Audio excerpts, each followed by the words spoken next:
ঈদের আর মাত্র কয়েকদিন বাকি, তাই তো ব্যস্ত সময় পার করছেন ঝালকাঠির দর্জিপাড়ার কারিগরেরা।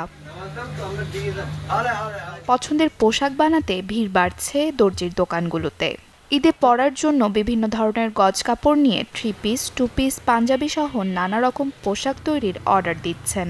আর সেসব পোশাক তৈরিতে সকাল থেকে গভীর রাত অবধি চলছে দর্জিদের কাজ।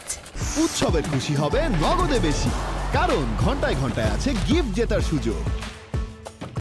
কাস্টমারের মাল আমরা সঠিকভাবে দেওয়ার জন্য খুব প্রস্তুত চলতেছে এবং ঈদ কালেকশনের জন্য মার্কেটে সবাই এখন আমরা দর্জিতে ব্যস্ত আছি নতুনদের ঈদ পোশাক দেওয়ার জন্য। টেইলাররা এখন ব্যস্ত আছে, খুবই ব্যস্ত। আমার 1 ঘন্টা বসাই রাখছে, এখনো জামা দিতে পারতেছেন না ব্যস্ততার জন্য। পোশাকের নকশা ও কাপড়ের ভিন্নতা অনুসারে রয়েছে মজুরির তারতম্য। দর্জিরা জানান শবে বরাতের পর থেকে অর্ডার আসছে।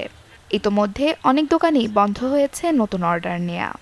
আমরা ঈদের সময় আশায় থাকি যে ঈদের সময় আমাদের কিছু বায়া বাণিজ্য হবে বা ব্যবসা বাণিজ্য হবে, ওটা দিয়ে হয়তো আমরা কিছু আয়ের উৎস আমরা তৈরি করতে পারি। আমার পাঞ্জাবির দোকান, সবসময় পাঞ্জাবির কাজ কম বেশি হয়, এখন ঈদের জন্য একটু বেশি, এখন আর অর্ডার নেওয়া যায় না, সময় নেই, তো সময় শেষ, এই জন্য আমরা এই কাজে ব্যস্ত থাকি সারাদিন।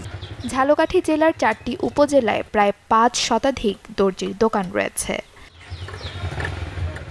Desk report, channel 24।